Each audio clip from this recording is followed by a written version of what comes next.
Good morning, distinguished guests, ladies and gentlemen. Welcome to the thematic session from Data to Action, Strengthening the Understanding of Disaster Impacts and its Application in Decision Making. Allow me to introduce myself. My name is Dalan. I'm from Cambodia, and I am a member of Sendai Stakeholder Children and Youth Group, and also the mentor of UNICEF East Asia and Pacific Young People Action Team. And today, I'm very happy to be here as your moderator. Let me share with you why I and so many other young people around the world care deeply about climate and disaster risk management. Because disasters are not just news headlines, they are our reality. And it's become more intense from year to year. And if the thing kept going the way they are, it really gets more increasing every year. So evidence from the Sendai Framework Monitoring indicate that the number of people affected by disaster has gone up by 130%, with more than 120 million people affected since 2015. And if the thing kept going the way they are, we're looking around at 550 disasters a year. That means more than once every single day. So technically, no one is totally safe. But the harsh reality is that some people are hit way harder than other people. It's usually the most vulnerable group like people, kids, children, young people, women, elderly, or people with disability. So what can we do? If we have to truly understand about how disaster affect people's life, not just in the theory, but in reality. That means we're looking at how individual, community, and the entire system got affected. So in today's session, we dive into how disaster impacts are being collected and used, and what are the current challenges are, and most importantly, how can we do better? If we truly care about the change, we have to start with the facts. So a quick introduction to today's sessions. This is a hybrid session, so we warmly welcome our participants from online and in person in the room here. The discussion will be arranged in a fishbowl format in which we have 4 panelists in the room around here with me, and surrounding them we have another 4 panelists in which we'll later reflect on what they heard. So after the 2 rounds of discussion, we open the floor for a plenary Q&A in which we will be using the Slido platform for you to upload the question you might have toward our speaker. And the most popular question will be upvoted and directed to the panelists in the fishbowl. So the QR code in the Slido will be displayed on the screen, so everyone has the opportunity to ask questions and engage in the conversation. And the discussion will last about 90 minutes. For those in person who are willing to engage with speaker and participant, we have arranged a post-networking space in which the organizing team will guide you to the space. So before we go into start the panel discussion, let's first watch the video on how losses and damage data enable early warning system and anticipatory action in the Philippines.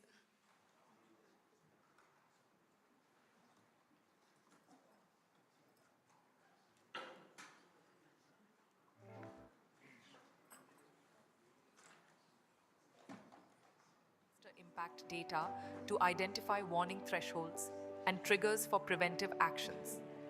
Using a machine learning model trained on over 60 historical typhoon events, they generate alerts about potential impacts.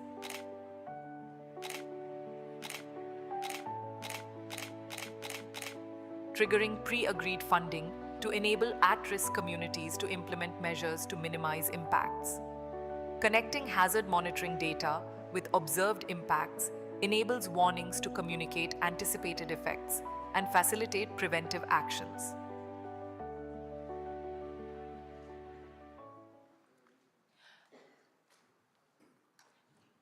The video gave us a powerful glimpse into how data can actually serve life and make a difference on the ground.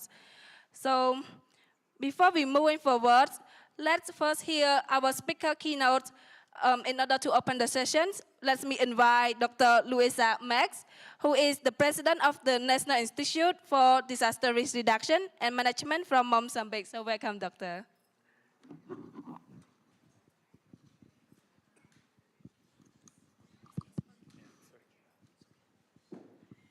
Good morning, everyone.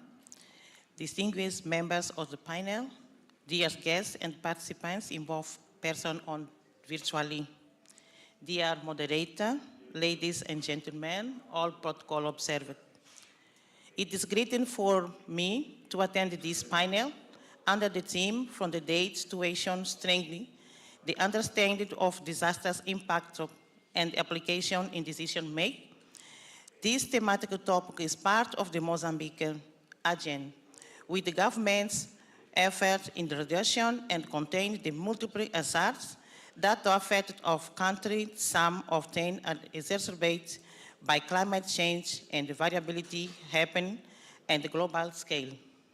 Ladies and gentlemen, Mozambique, the country I'm representing, due to its geographical location, is frequently affected by different hazards, specifically tropical cyclones, floods, droughts, epidemics, amongst others.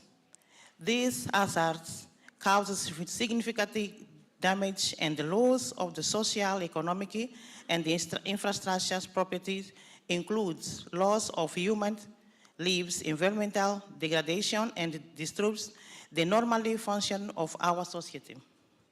As example, during the current rain season 24-25, Mozambique was affected by 3 tropical cyclones, namely Chud, Decalade, and Chud.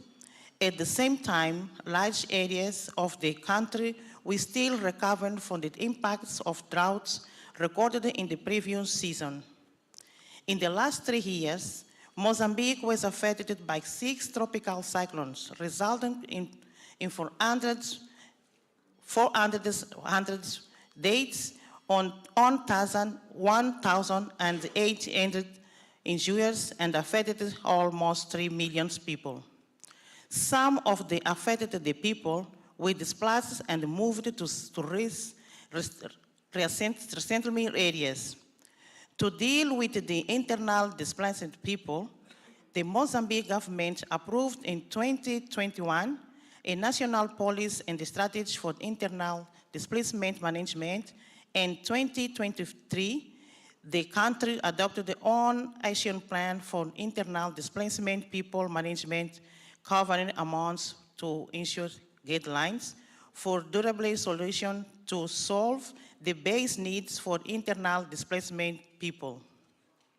Mozambique used to care out post-disasters needs assessment to be used as base for promotion economic recovery, include infrastructure rehabilitation.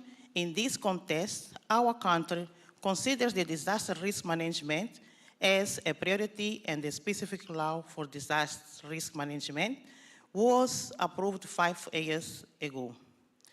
This law aligning the country's short, medium, and long-term development strategies and aiming at building resilience to extreme events at infrastructure and community level, improve preparedness and response, and ensure a governance which prevents the emergence of a new risk. Our intervention in disaster risk reduction and emergency response action prioritize rich people in need, including disabilities. However, the disaggregation of data by vulnerable groups, including disability, to better inform and improve the decision-making process remains a major challenge. We have to improve our database and risk mapping management to allow us to better define our needed indicators to disaster risk reduction. We recognize that we still face some challenge in the database management components.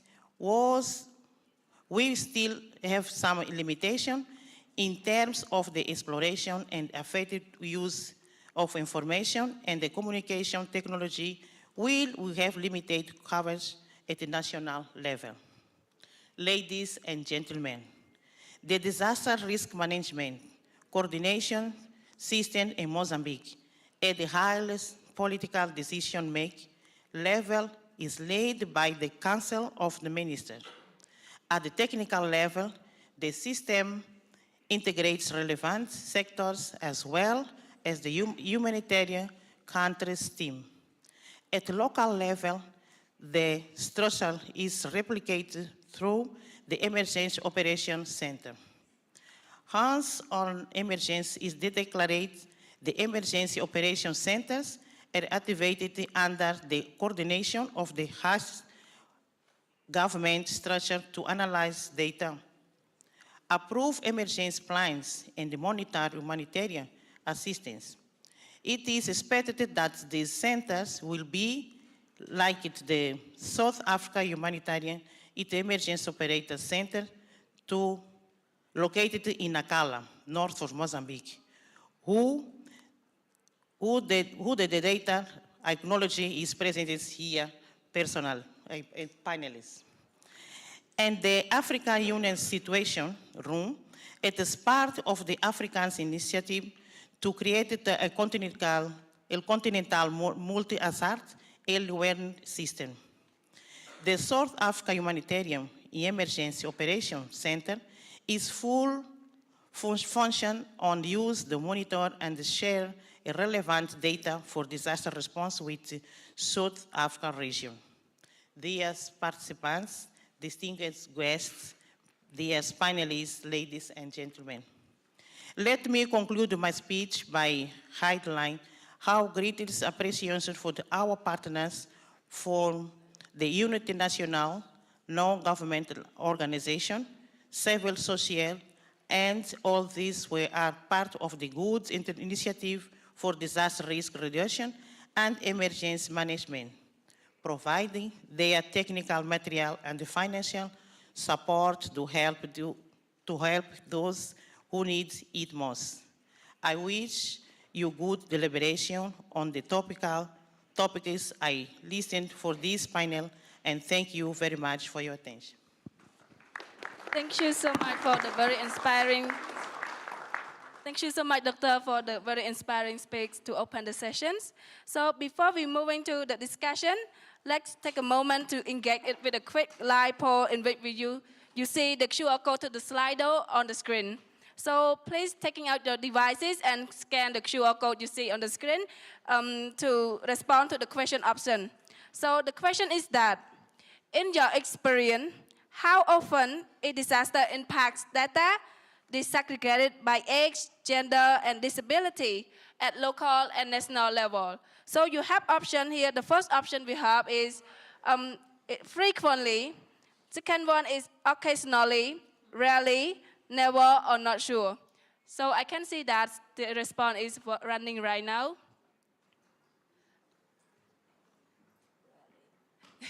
So I can see that the more of the response, about 45% in the room here respond as rarely and occasionally.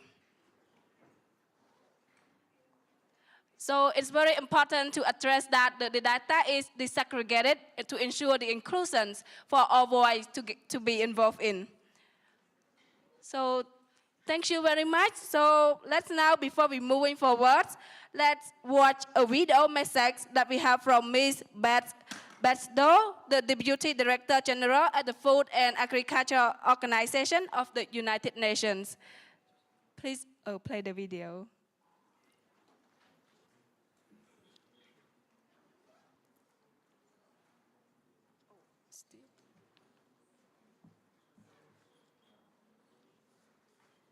Greetings from the Food and Agriculture Organization of the United Nations.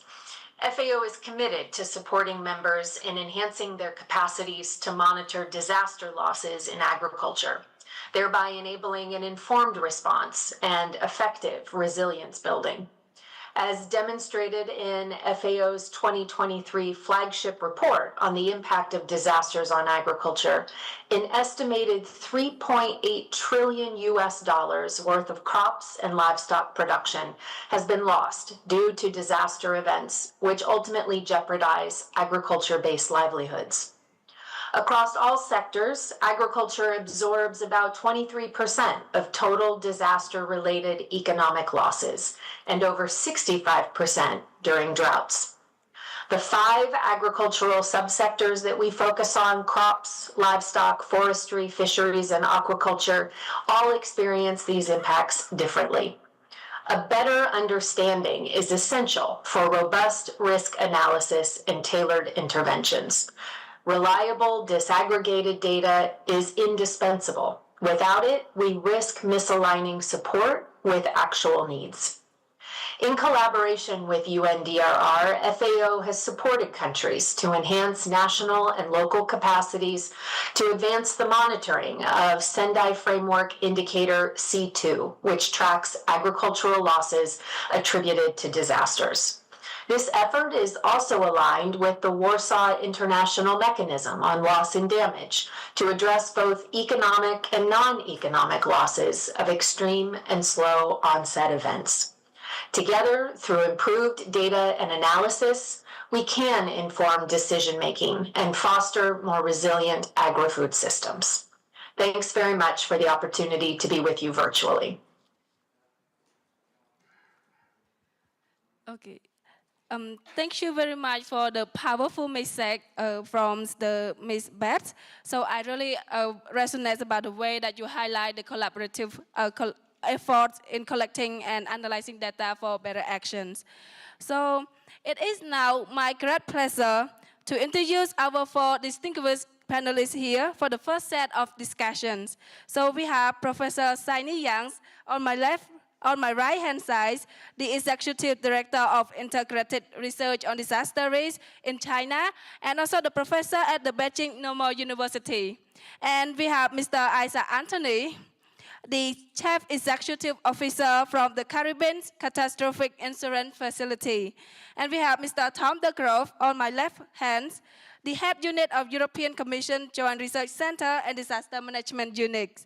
And we have Ms. Lethia, the team leader on disaster risk reduction and the Secretariat of the Pacific Community. So welcome everyone, and thank you so much for joining with me today. And let's move into some questions that I have for the panelists. So for the first questions, I have to Dr. Saini. With tremendous progress on technology for data analysis and processing, what is the role of academia, science, and technology in supporting the government to harness innovation and knowledge for better action? Thank you so much. Thank you. Okay. All right. So first, thank you very much for inviting me here. So I'm really glad to meet our dear friends here again. And for your question, first I need to say that, yes, we made some progress on technology side, but still I think there are gaps, huge gaps from data side, right? The data, we have silos across sectors. Our data have silos across countries, which makes this data cannot be compared. And also we have the silos among regions. More importantly, we have this silos across scale. Yeah, sometimes we have national data, but actually we cannot use the national data to support the local action because the sum or average of a country doesn't mean too much for location, right? So I think how can we improve the data is still a big issue. Well, I think like at least for scientists or researchers, one thing we can try is for disaster, to better understand the disaster risk, we need more social data. And to get there, probably we can try promote citizen science. We want to engage more public into this data collection. This is crucial, it's because not only people can generate data, but also in this process, you actually can change, increase awareness, change the behavior, and also this in turn will change the decision maker. So the second point is that the technology. We have big issue in technology adaptation. We have fancy technology in the labs, or we have fancy technology in some country at national level. But if we look at local level, the capacity is very limited. We want easy use technology, not easy technology. We want easy use technology can be applied at local level. This needs a lot of efforts, further efforts from our researcher, scientists, academia. And third thing, of course, I think to better use data to support action, we also have funding limitation right now. But talking about that, I think from academia side, we need a momentum change. Scientists, or say researchers, we need to illustrate our added value, which means we really want to make sure that our technology, or say the knowledge, can have local impact, can drive local actions. I think this is a quite fundamental momentum change right now for academia. And talking about that, well, and also if we really can implement this momentum change, if our products, our technology can show the added value at local level, I'm pretty sure that we'll get more funding to do more sustainable research. And I just want to mention that recently IRDR released a public policy brief on how to build place-specific and context-specific knowledge or products to support local actions. And we proposed two recommendations. Number one is really to adopt this type of place-specific development process, where really integrate the localization context into the technology development. The second is we are proposing a mechanism, the science advisory mechanism at local level, at regional level, to really facilitate the loop, because this basically is loop from data to policymaker, to action, then back to science. We need to create this type of positive feedback. I think this is 3 points I want to add here. Thank you. Thank you so much, Doctor. That is very insightful. So let's moving on to Mr. Tom de Grove. So the question is that building on the European Commission Joint Research Center experience, so what role do you see for the regional organizations enabling government to harness data for informing action? So you're welcome. Good, thank you. Good morning, everyone. And I'll pick up right away on the last comment you made on the link science to policy and making science actionable, because the Joint Research Center is a boundary organization within the European Commission. So we are in the European Commission, a political organization, but we are a science organization. And our role specifically is this, to bring the science in the policies and in the action. So that this is our daily bread and butter. And in the DRR world, we've been active for around 20 years, and we've done several projects as a regional organization, because we are not a national organization, we're really at the regional level. You have probably heard of the Copernicus Emergency Management Service. This is based on Earth observation. So we are scientists. We use data like Earth observation data, modeling, AI now, of course, all these things we try to deploy into things that are very useful and actionable. Copernicus is one of those, providing early warning systems, or the data for powering early warning systems for floods, for droughts, for wildfires. globally, and we try to always have the best models that can be taken up by national actors or other regional organizations. The Inform Risk Index is another product that came out of the working together of science and policy. It is an indicator for risk that some of you probably know that has a level at global. There's a global version of it, trying to prioritize risk across the world. But what's very important is that it is also possible to do this at national level or subnational level with a different constellation of actors to think about risk in this way through indicators.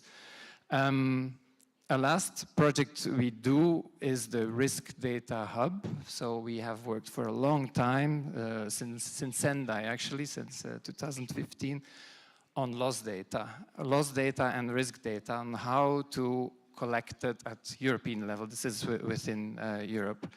It is a long-term effort because often the barriers are that there's no legal framework for it. Nobody must collect risk data, so it's difficult to do it. The capacity is sometimes not there.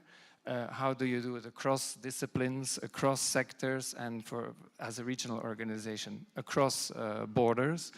This is the objective we set. But it's very useful, and a regional organization can really contribute because you have an added value compared to what national countries can do. There's a principle of subsidiarity, of course. You should not do what the national level can do, and the national level should not do what the regional level can do. This principle. But there's a lot that can be done at regional level. And often it's the other way. There is a lot at regional level that is not being taken up by the national level because it's different, it's not from the nation, it is, we don't understand always what is available, an issue of trust. And this trust issue is very important between science and policy for regional organizations. How can you build the understanding, the capacity to take up some of these tools? And that's a thing we are working really hard on in the regional context. I'll leave it at this for the moment, and we can come back during the questions. Thank you. Thank you so much, Mr. Thoms.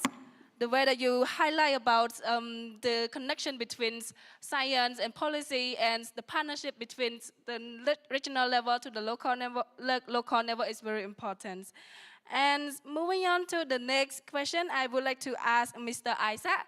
So, working at the core of disaster risk reduction financing mechanism, how do you think your insurance mechanism could improve if you had better record on past disaster impacts? Yeah. Thank you very much. Thank you for the question, and good morning to all. Absolutely. But before I actually go into it, let me just give a little bit of context. So CRIF SPC, formerly the Caribbean Catastrophe Risk Insurance Facility, was established in the year 2007 as the first multi-country risk pool in the world based on parametric insurance. And since CRIF was established, other risk pools in the world have been established, such as the one in Africa called, you have ARC. There's the one in South Pacific called PICRIC, and more recently, the one in Southeast Asia called CDRIF. Essentially, they provide what is called parametric insurance. And essentially, what parametric insurance does is that it enables you to make payouts quickly following a disaster, not to have to wait for 6 months, a year, before you can get any payouts at all. So in a sense, this is how we work. So in the case of CRIF, we were set up for the Caribbean countries. We've had clearly moved on to expand into Central America. And we've also been targeting not just the sovereign level, but also sectors such as water utilities, electric utilities, and so on. But very importantly, we've made it quite a lot of progress in terms of our products. So we offer products for not just earthquake, but certainly tropical cyclones, what you call hurricanes, excess rainfall. We also have products for fisheries, as well as electric utilities and water utilities. And I'm pleased to say that we are working on several other products, including drought, multi-peril agricultural insurance, and in fact, more recently, we've just completed modeling work on what is called a runoff, or something that's akin to what we would call flooding.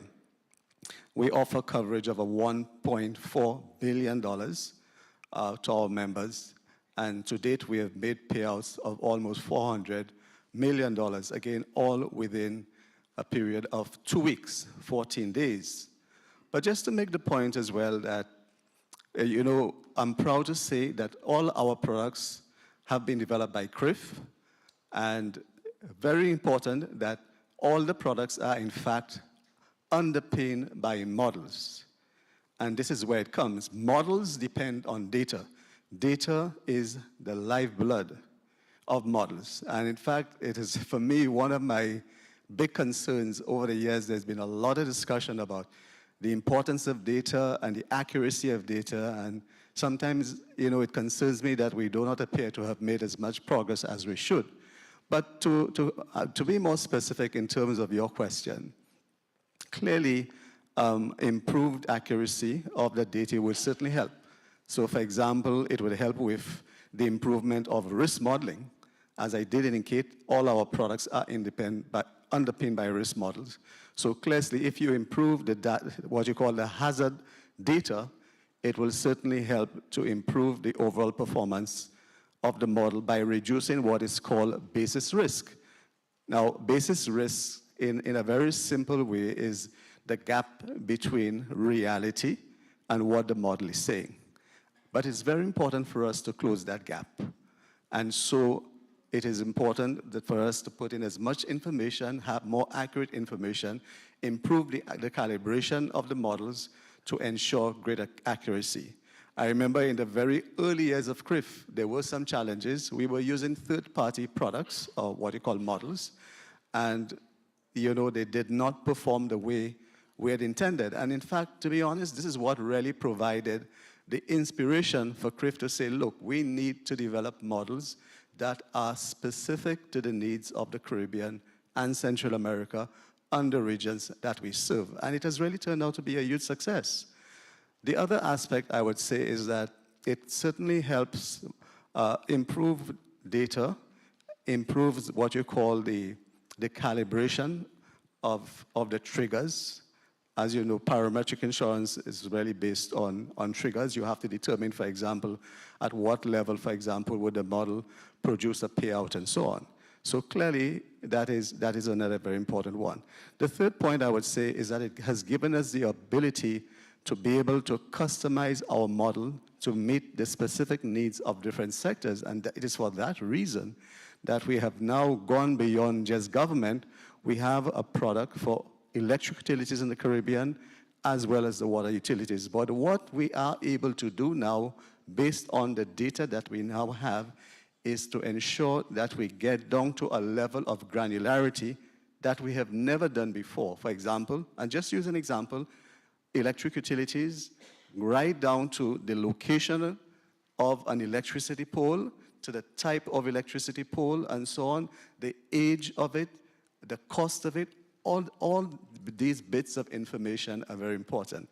And just before I end, to highlight as well that by having better performance on understanding of the performance, the historical performance of events and how the model has performed, it then gives the governments the opportunity to pursue a sort of disaster risk financing strategy where you can take a layering approach to disasters, how you manage disaster risk. And just finally, I would also say that it also engenders or builds trust, which is another point that was made earlier on. Trust because you have better data, you have more accurate data that enables you to be able to validate the models to determine exactly whether it is working as designed. So absolutely, the importance, the accuracy of that data is vital to the work that we do. Thank you so much. I do agree that you say that that is the livelihood model. So let's shift our lens to the Pacific. So to Ms. Lit here. So the question is that beyond the productive asset and critical infrastructure, what is needed to better understand and address those less tangible losses, in particular small island development states that are suffering? And is there any silent example from the Pacific that you would like to share with us? Thank you very much for that. Buluvinaka, and thank you for offering us this opportunity to be able to share. When I actually read the questions that you provided me, I was a bit taken aback because I know how scientists actually struggle with this conversation. So part of the work that we've been doing in the region is actually trying to push our science and technology applications beyond what it's actually set up to do. And that requires a conversation. It requires a conversation that actually talks the language of the user that you're actually intending it for. So we realized very early on is that we could do this beautiful, these fantastic scientific risk assessments that were built on great data, but that we were not connecting it with who the decision makers were. And we needed to change what that looked like in terms of a medium as well as the language. So if you've got the time, hop on down to see booth 7 in the innovation platform. And what you'll find is a 3-dimensional model of an atoll in the Marshall Islands. And what that actually demonstrates is how current and future climate risks are actually impacting communities in this particular area. What's really interesting about this particular area is that it's also got the largest groundwater resource on this particular atoll of Majuro.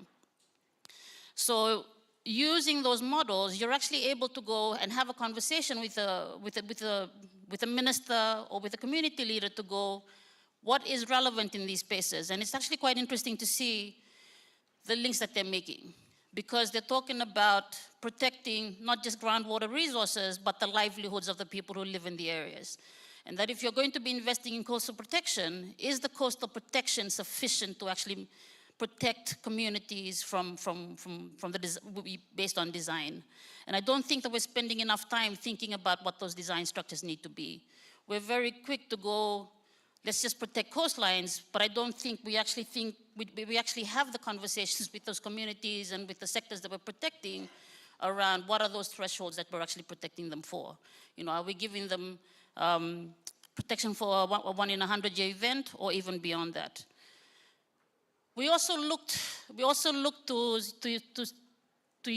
seeing how do we take all of this freely available satellite information and how we're actually utilizing it, how we're actually utilizing data that exists in the public domain. So we have an initiative, Digital Earth Pacific, that's actually trying to do that, to look back over the last 2 decades to see what are those information products that can actually be utilized by countries.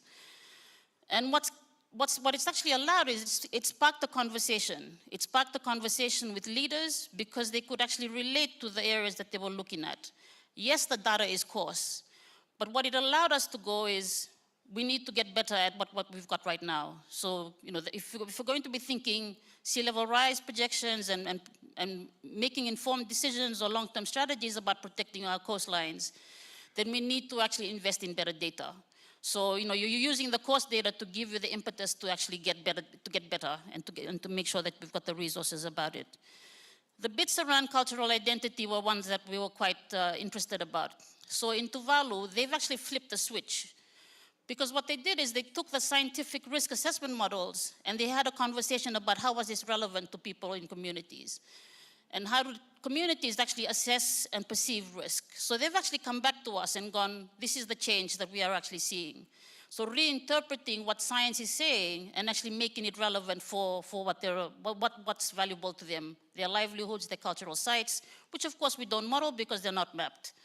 And I'm glad to say that in Tuvalu, these are actually being led by national agencies in direct conversations with colleagues. And we've actually got a delegation from Tuvalu here. So if you'd like to actually know more about it, I'd be happy to connect you with my colleagues. And just maybe as a final point is that resilience is about people. And if we're not actually connecting the work that we're doing with the people, we're missing a bit here, because it's people who carry the knowledge, it's people who protect our culture, who lead and make decisions.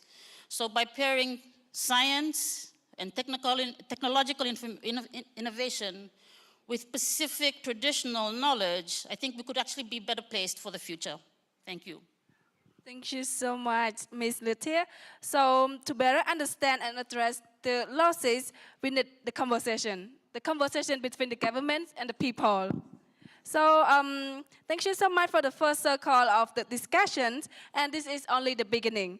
We have more interesting conversation upcoming. So may I kindly invite the panelists from the outer circle to switch with the inner circle participant for the second set of discussions. So kindly switch, please. And everyone to the audience from online and in the room, in the meantime, please take a moment to scan the QR code to the Slido once again. So we have the questions for you to discuss in the Slido.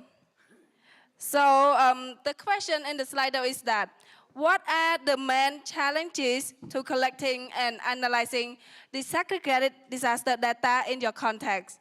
So this, you can type in just one word that best reflects on your answer. We want to understand about the context, what is the main challenges in that, and your response will show up in the word cloud so that we can see the common theme. It's that giving in now. You can also use the same QR code that you scan in the for the first questions, and we see that availability is the main challenges. And we're going to start to see capacity, times, privacy, trust. Trust is the main challenges. We have fragmentations, times. It starts coming now, the words. Capacity and trust is the main challenges that you have been in your context. Privacy, availability, okay. So thank you very much for giving the response in the Slido. And for the second round of discussion, we have a list of esteemed panelists here. So the first one, we have Dr. Manu Gupta, who is the co-founder and executive director of Sustainable Environment and Ecological Development Society, also known as SID India. We have Dr. Anderson Banda, served as the director of Southern African Development Community. And we have Ms. Tekena Radfans, who has been working as a National Disaster Risk Management Office of the President, Government of the Kiribati. And the last one, we have Ms. Fleur Wouters, the Deputy Director of the Office of Emergency and Resilience from the Food and Agriculture Organization. So, firstly, I would like to address the question to Dr. Manu. So, what is a concrete good practice in democratizing access to technology for empowering local community to be resilient? Thank you very much, Dr. Deland, and good morning, everyone.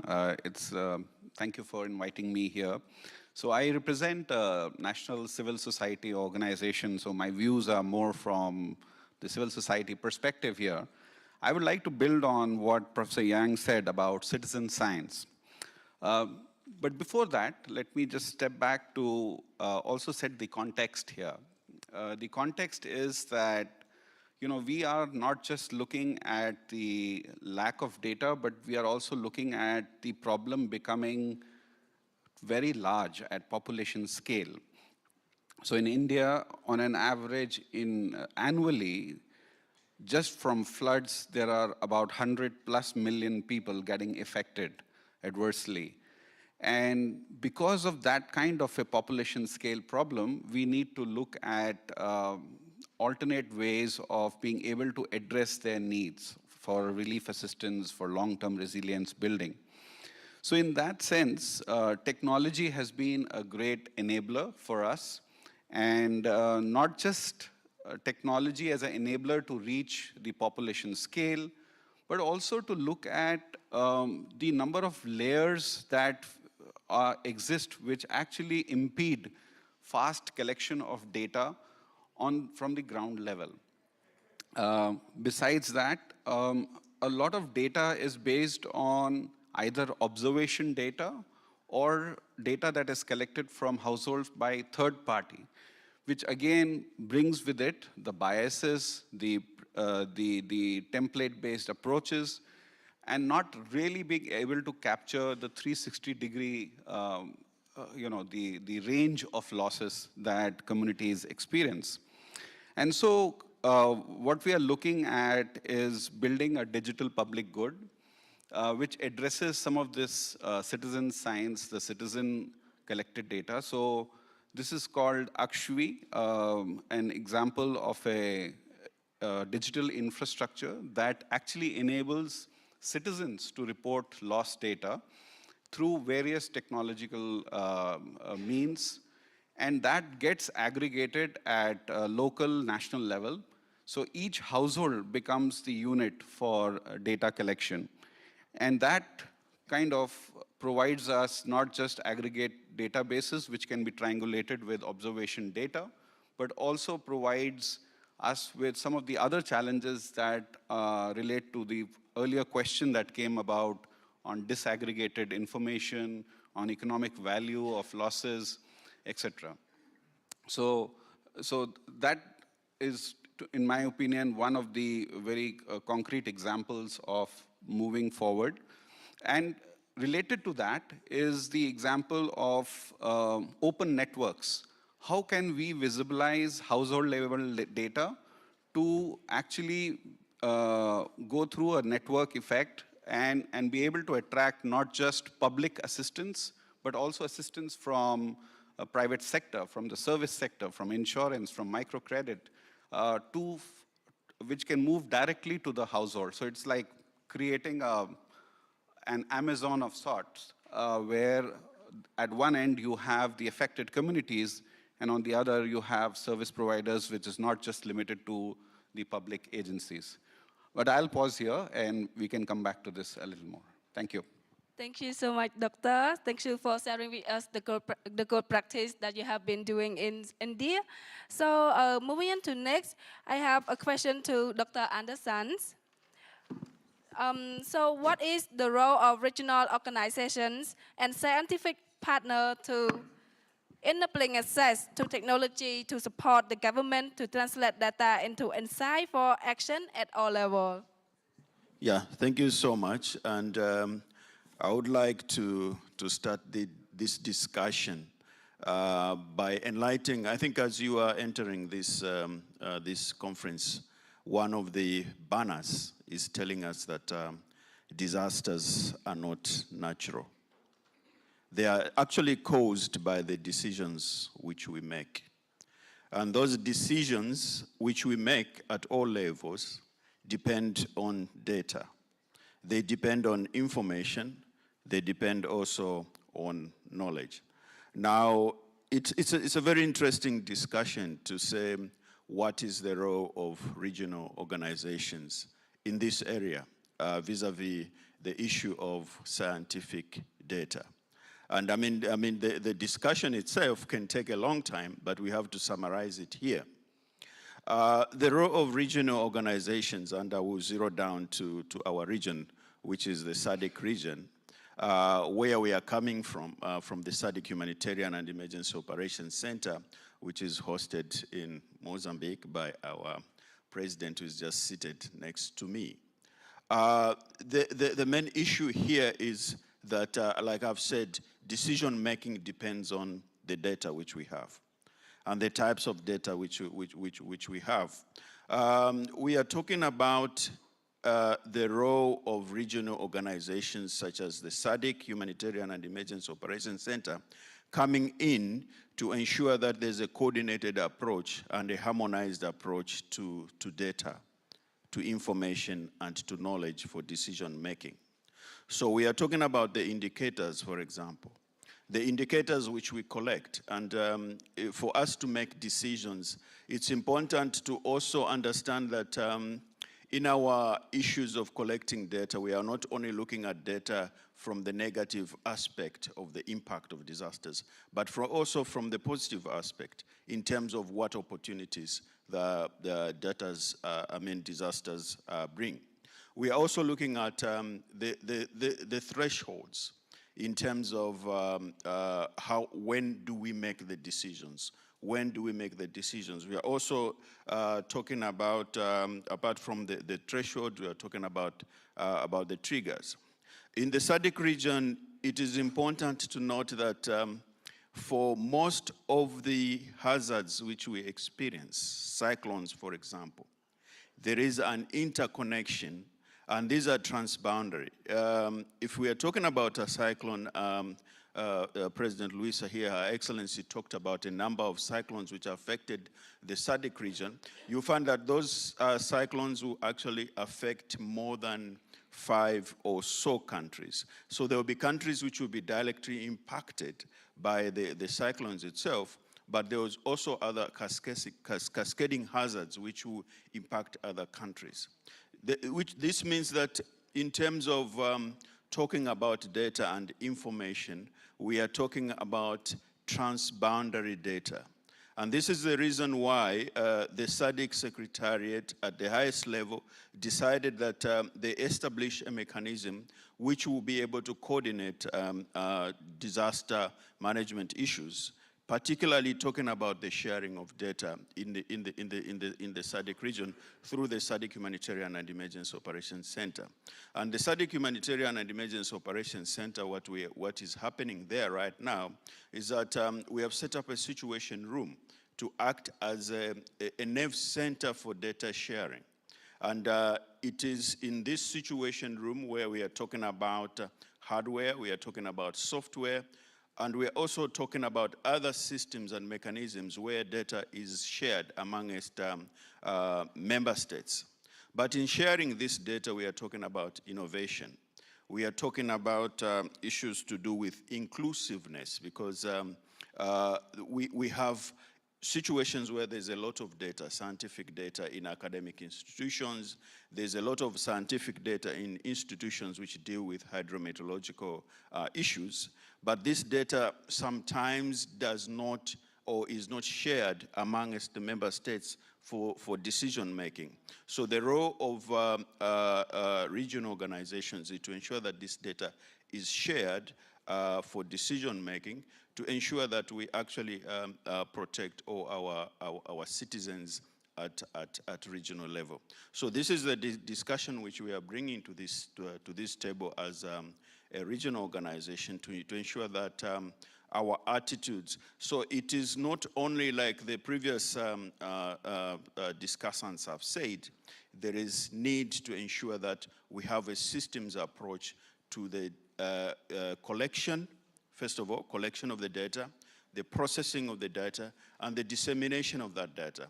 And that data as knowledge or information should be able to reach the last mile. Yeah, thank you so much. Thank you so much, Doctor, for sharing the role of regional organization, that is to inform the policy making in order to make the right decisions. So moving on to next, to Ms. Tekena. So how can disaster impact data be better utilized to inform the government budgets and investment in disaster risk reduction?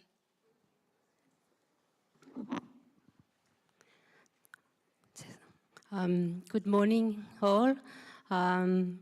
Firstly, I want to say thank you for the organizers to have this opportunity to be part of this panel discussion. In Kiribati, it's a small island state, resource constrained, isolated, so we have a big challenge in collecting real-time, accurate, comprehensive disaster impact data. We're still using our traditional paper-based method of disaster impact data collection, and using this method, we face a lot of issues and challenges. Lack of documentation, improper storage, management, and analysis of this data. And we see that this really needs to enhance or to improve because we know now with the climate change impacts, our disaster incidents or events are getting more regularly intense, and that's where we have to do more good data collection methods in the country. Even though we are facing these challenges, we struggle to strive for a better data collection methods, so to improve or enable our evidence-based decision-making processes for risk-informed planning and budgetary processes in our government or in the country. So we are grateful for the support from our partners. UNDRR now is working with us to help us to develop our tracking system for the disaster losses and damages. Our EU, through the SPC, are going to help us to establish the geo database system, which we really hope that these new tools, methodologies, and systems will really help us in the future to improve our evidence-based decision-making, to do improving our investment in disaster risk reduction and resilience building efforts in our small island states.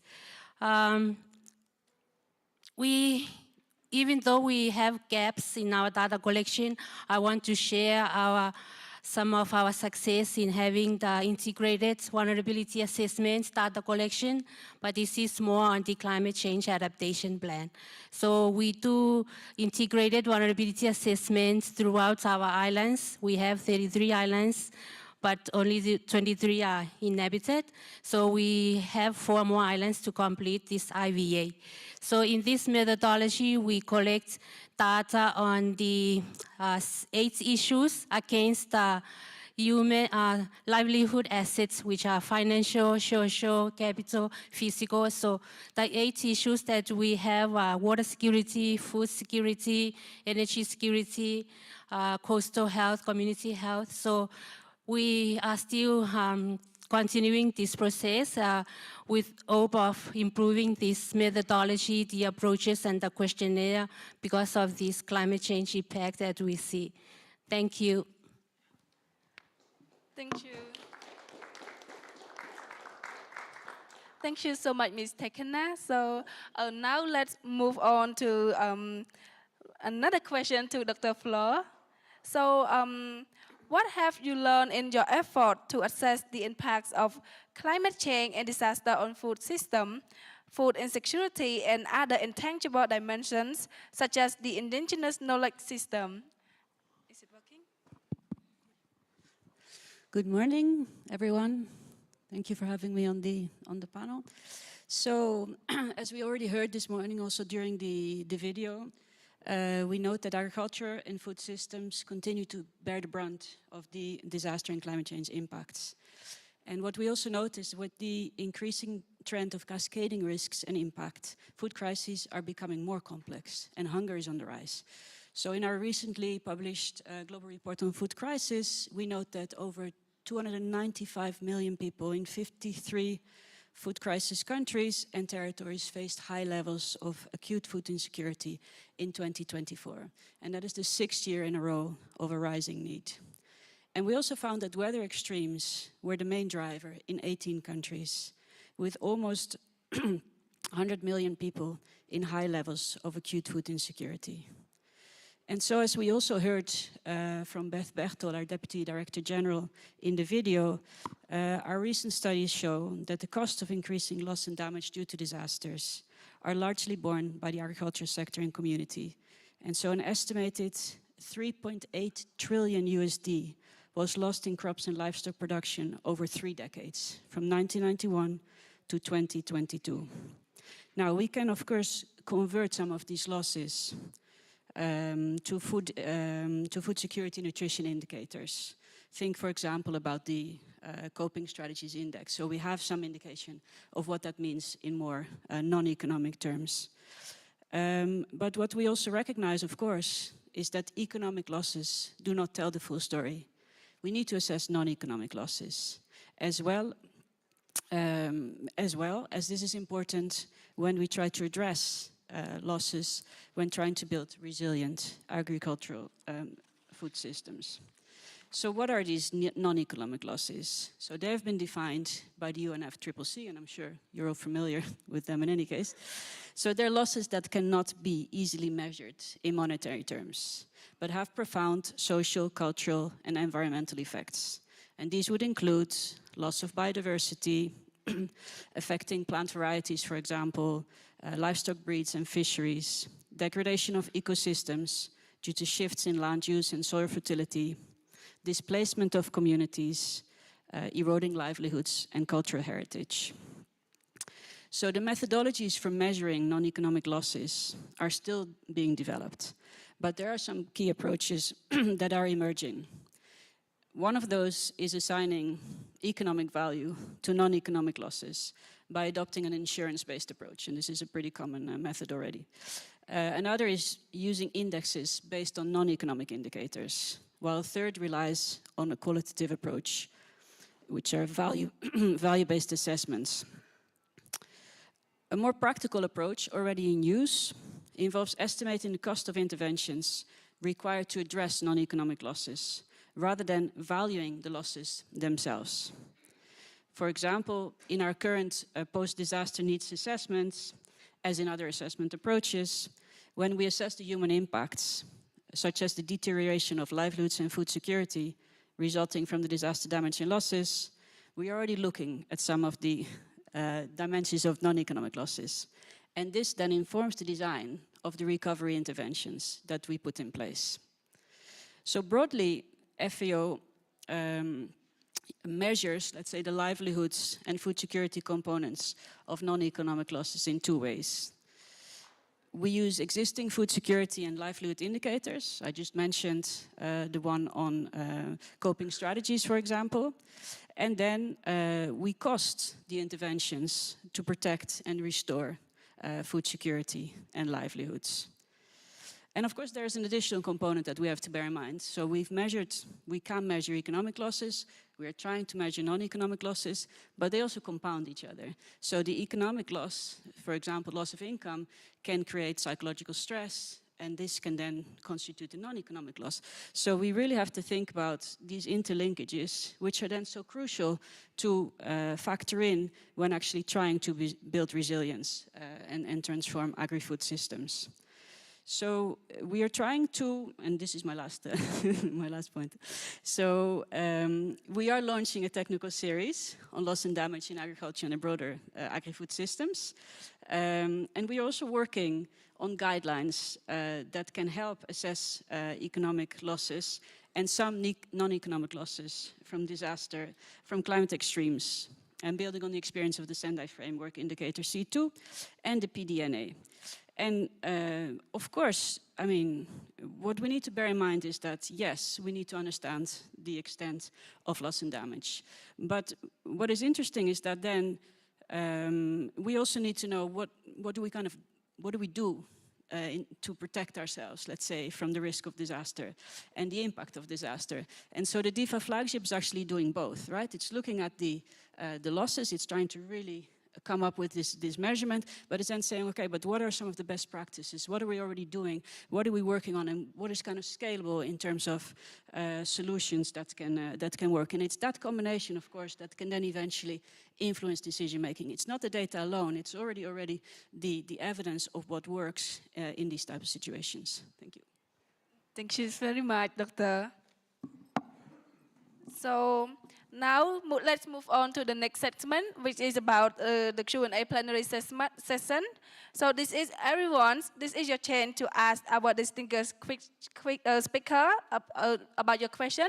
So you can submit your questions through the QR code that we're using last time, or you can scan a new one that you see on the screen and then submit your question to the speaker. You can address to the speaker, you can submit your question. So I see there's some question coming on the screen right now. So for the first question, what about data standards. So also how to balance the comparability with context-specific relevance of data.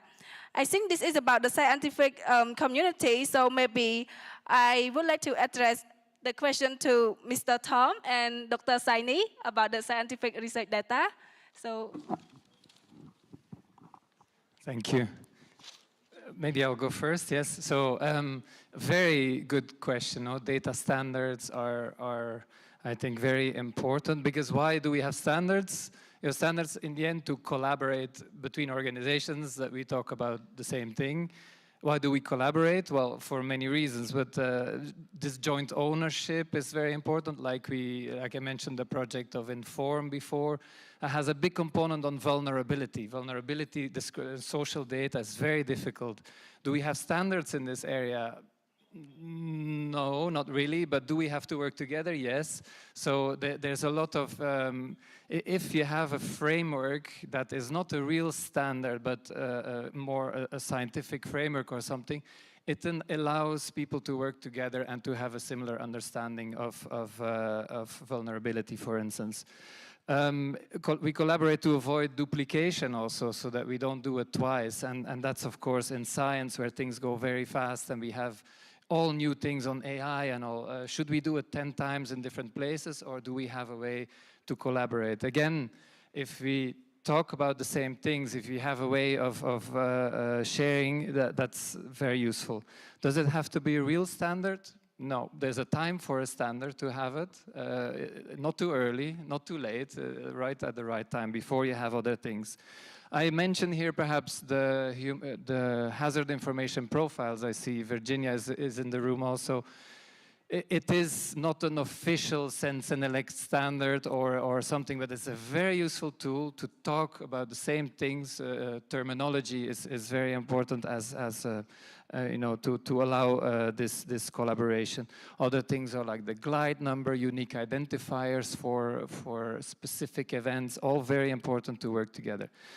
Perhaps last thing, standards are useful, but it's also very important to publish data in a fair way, findable, accessible, interoperable, and reusable. And this is maybe even more important than standards, because then other communities can pick up the data, learn how it works, and use it in their context. Thank you. So may I add 2 points? First, data standards, of course, is extremely important.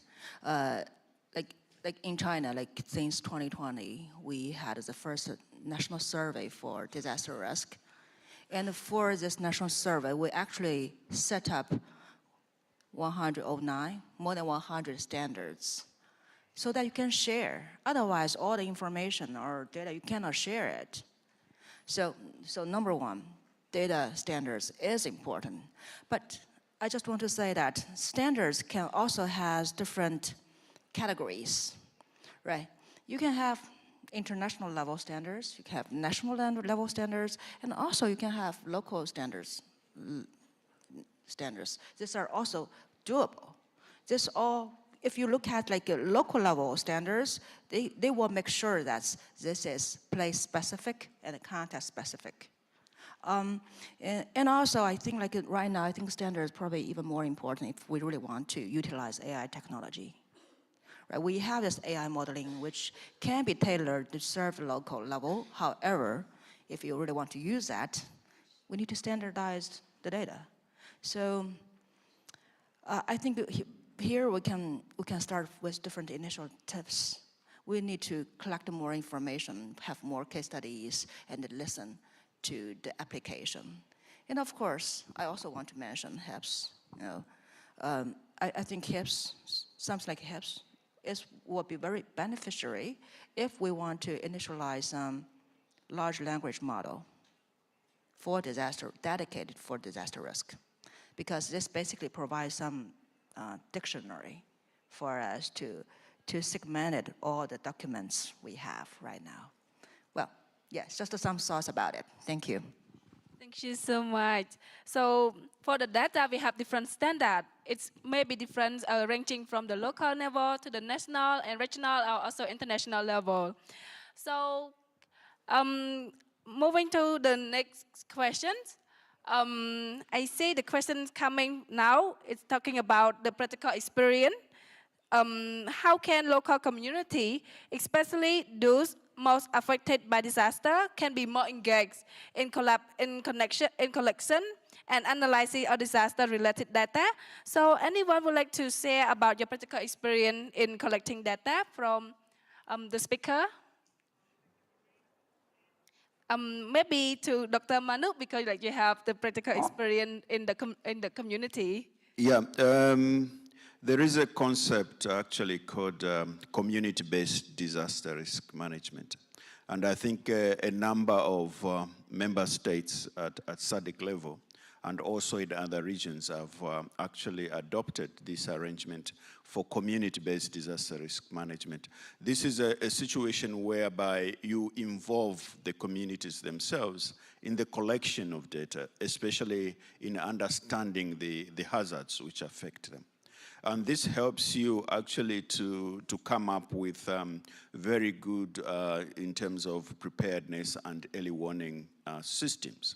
So basically we are talking about a system which is called crowdsourcing and crowd feeding. So in the crowdsourcing, you are getting the information from the communities, going to the authorities, and then the authorities are looking at it and analyzing it. After analysis of that information, then you take it back to the communities. Now, this can happen both for long-term situations and also for short-term situations. It is important that because the scientific data which is produced, most of the time scientific data is protected, and it's not easy to understand even for technocrats. And it has to be processed. It has to be analyzed in a certain way for it now to be used even by technocrats to make decisions. And it is even more challenging for communities to make sense of that information. For example, weather forecasts, hydrometrical issues to do with water levels and so on and so forth. So the involvement of communities in preparedness, the involvement of communities in response is an important aspect. And this has to be done with them. And I think for this theme of this conference which we are attending here in Geneva, if we have to move from data to action, then we need really to involve the communities as part of these processes. Thank you. Thank you so much. So, So I think I'll just build on this very important point about community sourcing to community feeding and how you can make that loop closer, because the general discourse has been that while we speak about empowering citizens and restoring agency, we are also moving towards more centralization of data, and therefore that loop is only getting elongated. So just building on, how citizens can, how can data speak back to the citizens is, I think, a very important approach to be taken, because not only we are seeing risks getting more local, climate-induced events becoming more local, there is also the fact that there are local agencies that can act much more quickly, much more in a much more agile manner than maybe central and provincial agencies.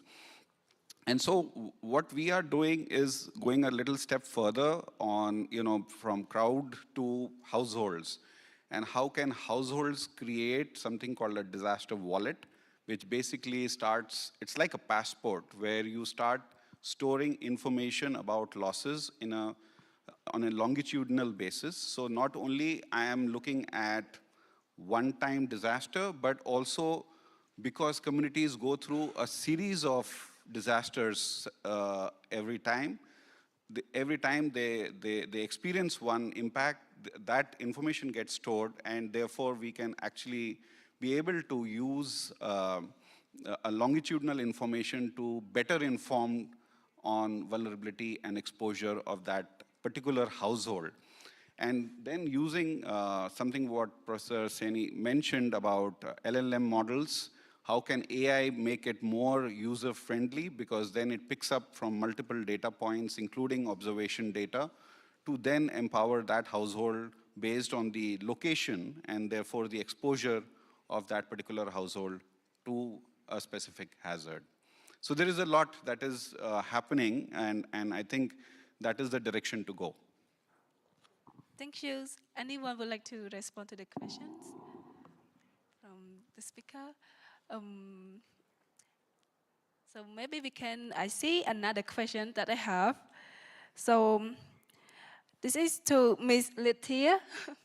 The question is that, what are the major barriers that countries face in collecting and analyzing disaggregated disaster data, and how can this be overcome? So they would like to know what are the major barriers or challenges in collecting and analyzing the disaggregated data, and how can you overcome these challenges?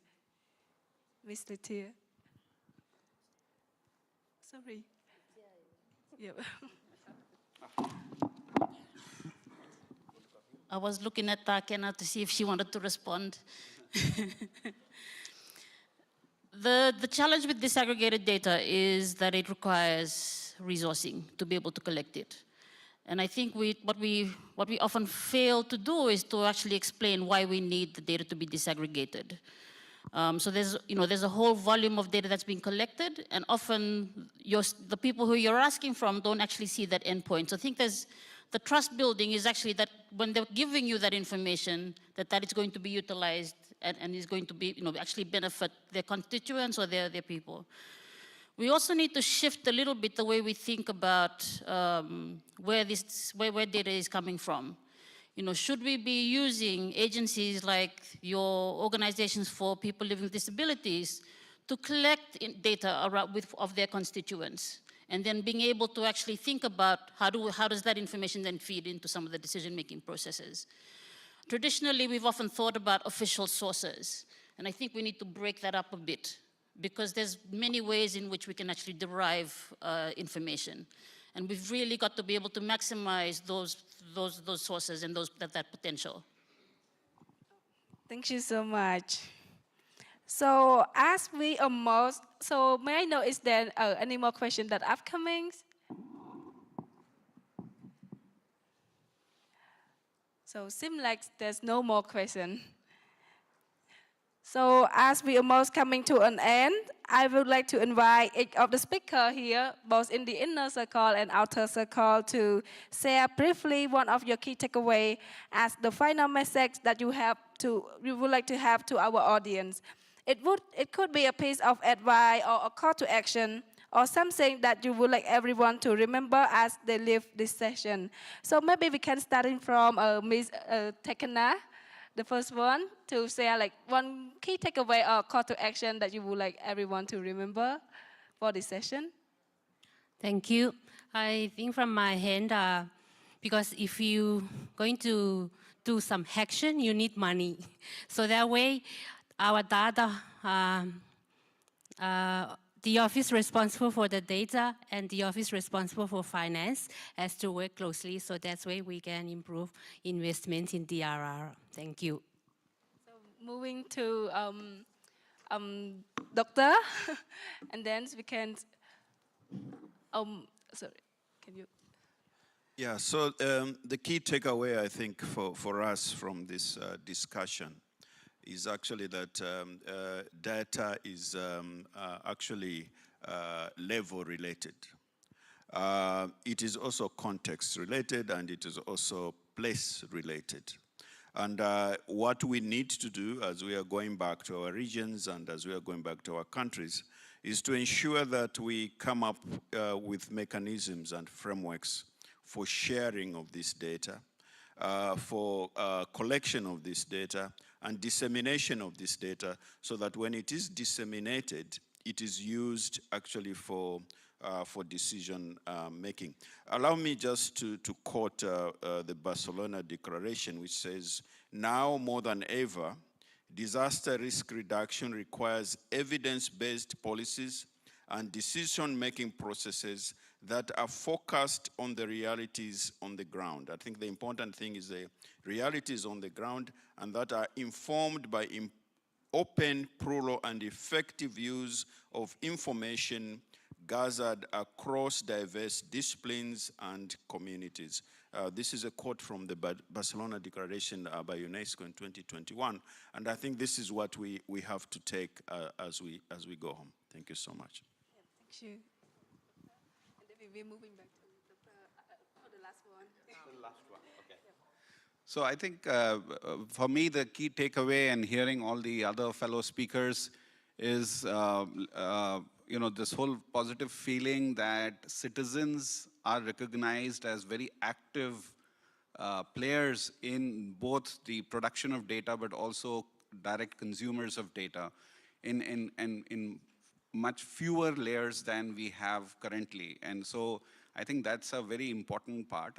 And the other very important message that is coming out is the whole democratization process in which we create more interoperability. I think you mentioned this very clearly and succinctly. How do we create these building blocks that can then be used universally by a whole lot of use cases, whether it is early warning, or is it about assistance, or it is about resilience building. I think we have to move towards that kind of a architecture of data where different agencies, including citizen groups, are able to use this much more in a open network way than it is right now.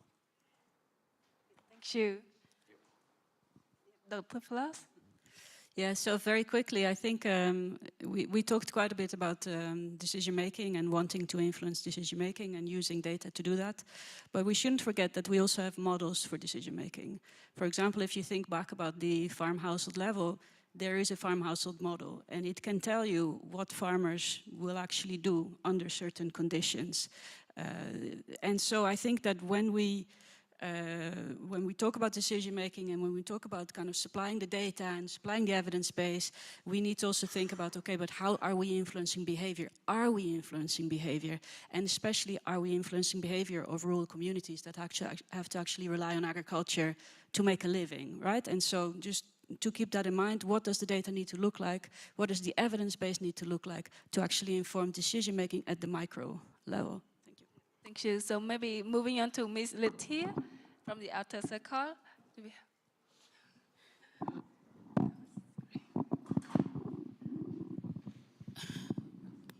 We've got to keep in mind who the decision maker is, and to contextualize what we're designing for that. And that decision maker doesn't always have to be within government or at the regional, global level. The decision maker is actually someone sitting in a home or in a community, at a sector, private sector even. Thank you. So to Dr. Yeah, thank you very much. So again, I think the point has already been made, and I think that would be my key takeaway is the importance of data in disaster risk reduction. I actually made the point earlier on that in the context of insurance and certainly in the context of risk models, that data is really the lifeblood of models.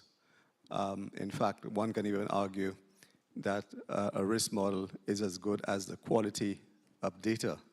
So if you look at it from that perspective, you really get a good appreciation. But just a couple of points that collaboration is key.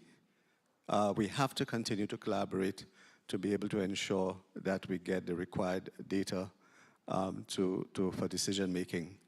And the point, I think, that has been made quite a lot today is that we should not discount the role of the people who are impacted directly in terms of the type of data and the quality of data that we need to be able to assist us in our decision making.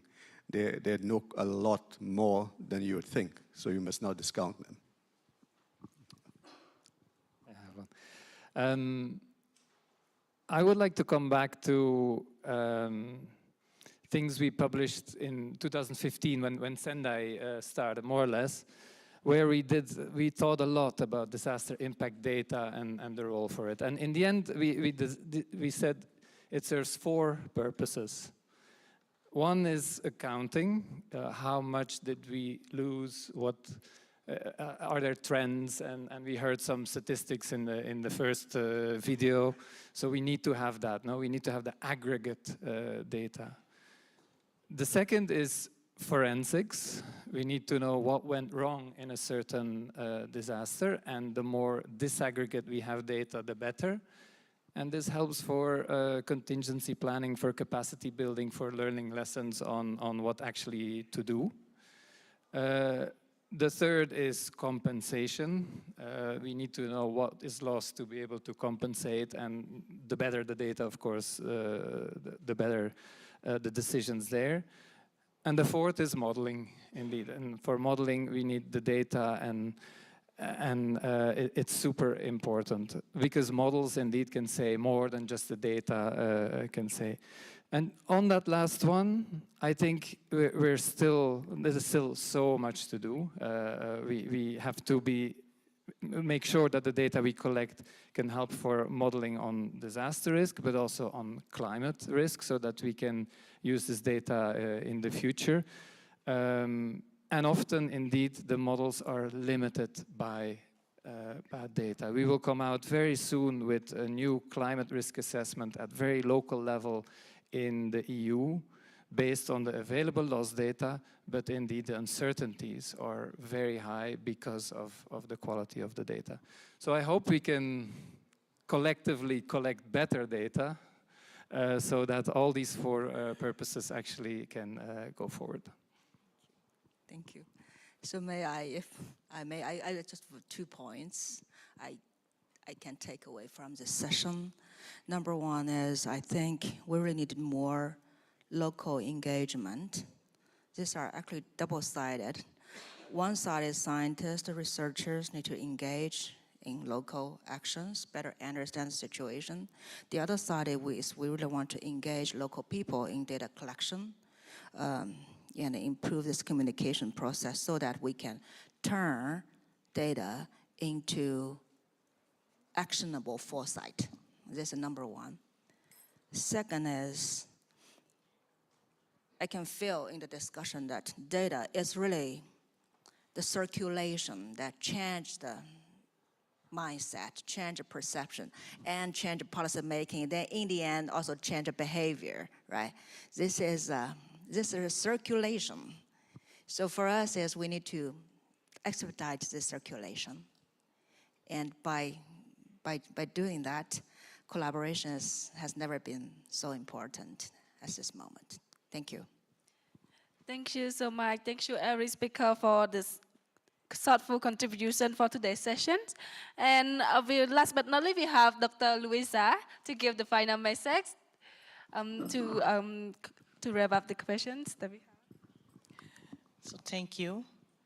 I would like to take this opportunity once again to say thank you to everyone for this, with organizing this session, and all the panelists for the discussion that we had on date. We have learned a lot from all experience we have shared. In the name of the government of Mozambique, I committed myself to lead the work in improving disasters data quality and use this data to take important and powerful decisions. Thank you.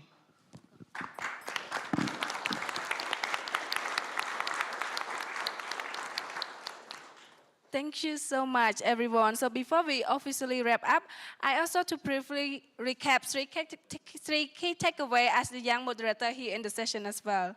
So first, we need good data to address a disaster risk. And second, disaggregated data is the key to inclusion and equity. Third, having data isn't enough. We need to use it wisely.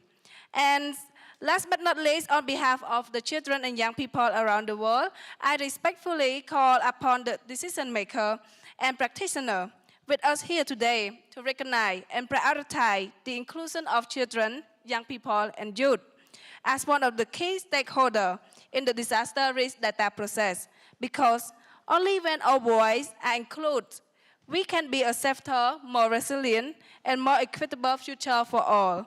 And with that said, before we close, I'd like to quickly point you to some important initiative led by our dedicated organizing team. You can follow on the QR code that you see on the screen or the link on the slide to learn more about it.